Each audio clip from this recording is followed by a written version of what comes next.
Check nyo, tol, yung bagong Shurak ko. Yeah. Ngayong araw na to, tol, gagawa tayo ng custom na Shurak. Kasi kung makikita nyo, nagkalat lang yung mga sapatos ko. Di ko alam kung saan ko siya lalagay. Pero hindi lang basta-basta yung gagawin natin. Gagawa tayo ngayon ng designer na Shurak. Tara, samahan nyo ako. At para sa proyekto na to, tol, kailangan natin pumuntang junk shop. Maghanap tayo ng sira-sirang refrigerator na mabibili natin ng murang halaga. Tara, umpisan natin yung adventure natin. Kahit men, dito tayo sa junk shop na to. Pagkababa ko, tol, ayan, bumungad sa akin refrigerator na luma. Ito din, no?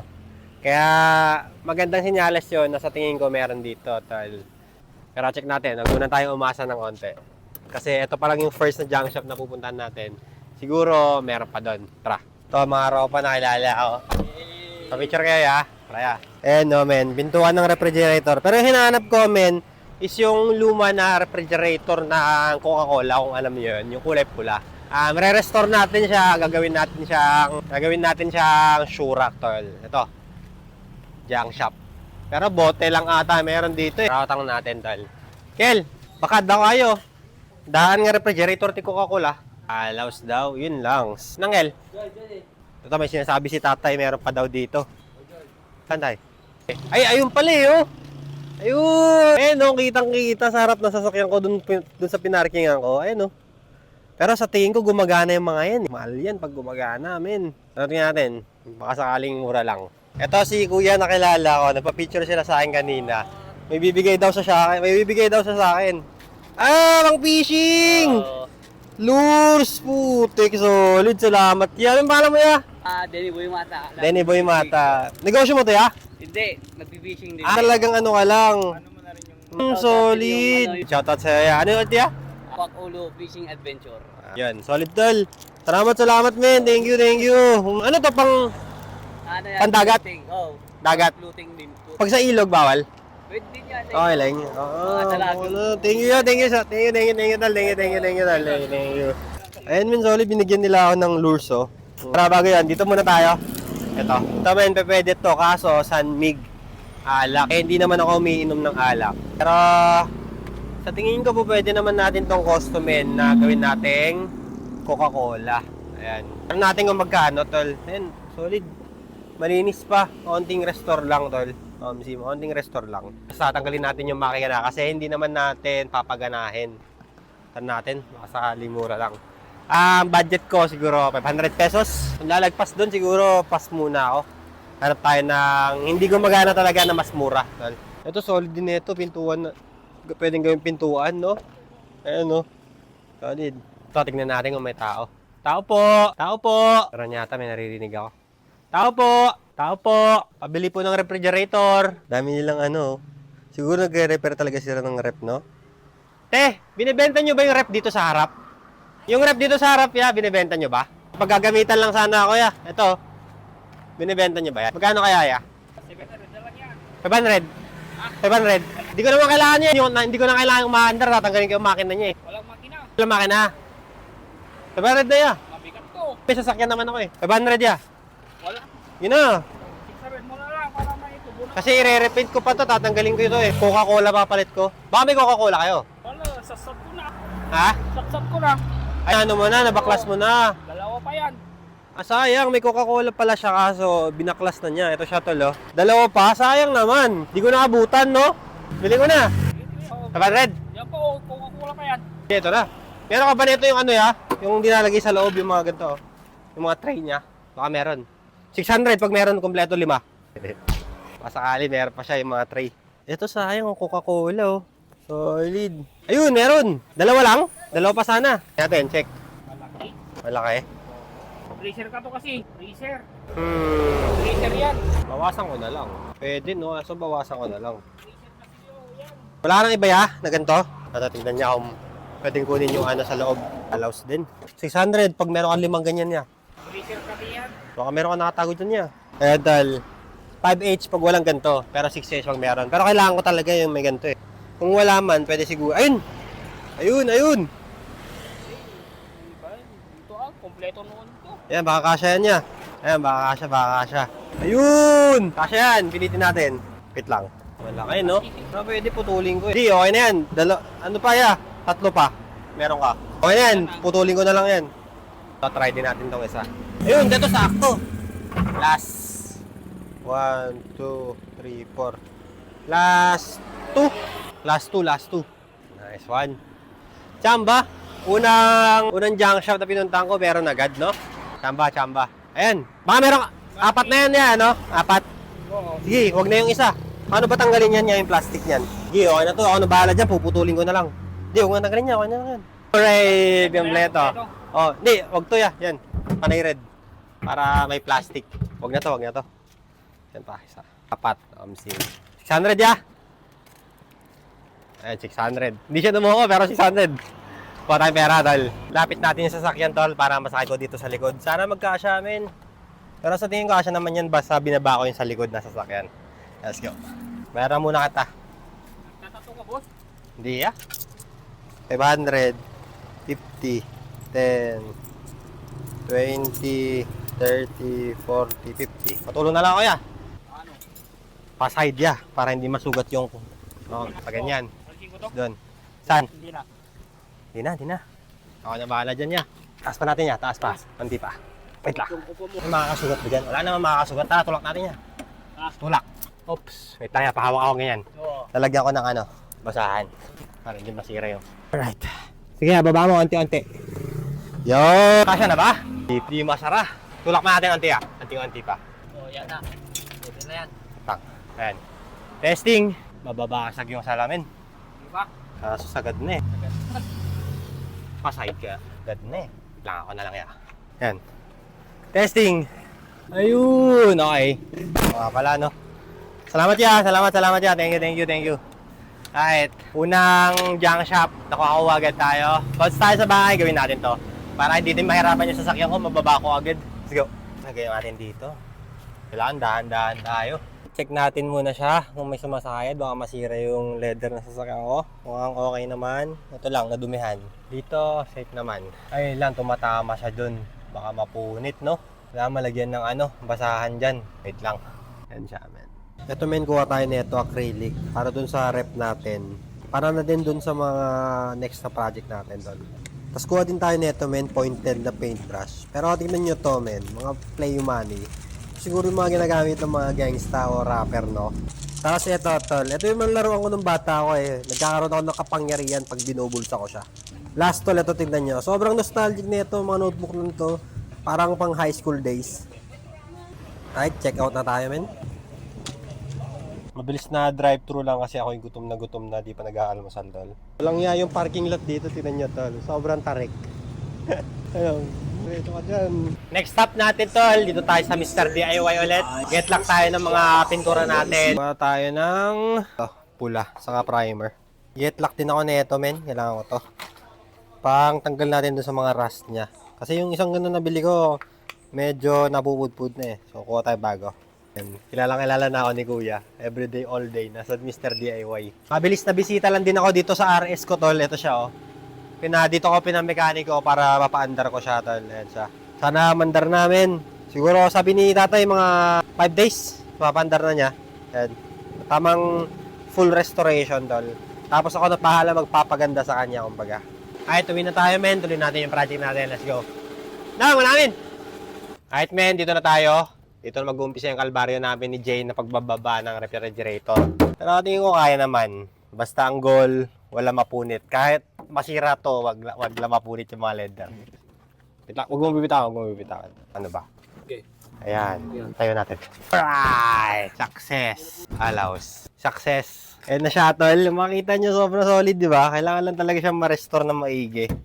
Ayan, mapinturahan, malagyan ng cover. Basic na lang yan, ng baga. Mas malinis. Right, good purchase. 600 pesos. Okay na din, di ba? Okay na din. Alright, umpisan natin yung restoration sa lumang ref na to. Let's go. Okay, baba mo. Ayan, baba mo. Okay na? Yeah. First natin, kailangan natin linisan, tol. Kasi medyo madungis eh. Ayan, no? Pandusing ng itsura niya. Pressure washer natin na konti. Sobrang aesthetic ng itsura niya, tol. Naisip ko, sobrang ganda siguro na ito pang Instagram post. Subukan ko muna. Huwag lang matumba.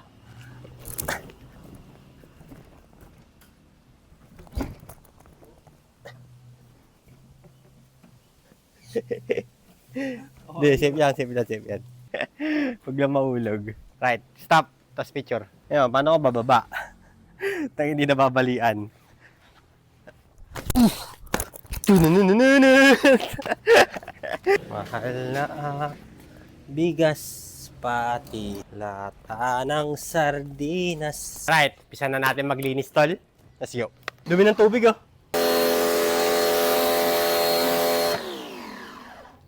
Siyempre, pati sa loob. Yan naman na importante ka, masira yung ano niya, mechanics niya. Dumi, ah. Ay, matanggal. Kahit masira na, okay lang. Right. Ayun lang, tol. Hindi pala sticker to. Nasa loob siya ng ano, salamin. Hindi ko mapapalitan. Kasi yung bala ko, papalitan ko to eh. Ayun lang. Pero sa tingin ko, pwede naman siyang buksan. Hindi. Nakalock sa loob eh. Yun lang. Mukhang stuck tayo sa disenyo neto na ganyan, San Miguel. I guess.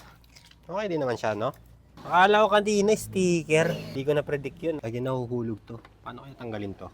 Ayun. May ilaw! Pwede pailawin. Naka-display ganyan, no? Bang! Good idea. Gagana pa kaya? Yun, tanong, binasa ko na. Ayan, no? May ilaw. Yun ang tanong kung gagana pa siya ngayon, binasa ko na. Hindi ko naisip yun. Pwede natin pakita siya sa ano, electrician kung mapapagana pa niya. Naman tanggalin na ito. Alright. Ito yung mga kailangan natin i-repaint. Yung mga yan. Mga gas-gas. Kasi maganda pa naman yung pintura niya. Marami lang gas-gas. Kaya yan, repaint natin yan, tol. Ganda na ito. Paka-vintage yung itsura niya, tol. Pero mukhang hindi na gumagana yung ilaw sa likod. Kasi nakatanggal na to. Pero pwede LED light na lang, no? Di baterya na LED light. Pwede, pwede. Good idea yun. Yun lang. Tanggal yung S niya dito. Yun lang. And kupas. Pero okay din. Okay din. It adds to its character. Kalawang na siya, yo. Nakakalas yung pintura niya. Grabe. Tatanggalin ko pa kaya to? Sim, huwag na lang. Ito, kailangan ko lang siyang mas straight. Maganda din naman tsura na ito eh. Yun lang, lumala. At, ganyan na muna yan saglit. Linis ulit. Kailangan matanggal yung mga kalawang dito kasi overtime lalala yan. Magiging cancer yan nung bakal. Magi-spread yan pataas, kumbaga. At kabila. Daming gasgas. Gasgas ba yan? Ay, hindi. Gasgas ran. Ano siya? Dumi. Ayun, natatanggal pag ginukuskus. Kailangan lang niyang malinisan thoroughly. Talaga. Para hindi masyadong sobrang daming yung i-repaint natin. Ito may kailangan tanggalin dito. Kaso flat screw. Kailangan flat screw. Kaya ba to? Naman. Kailangan natin ng grasa siguro to.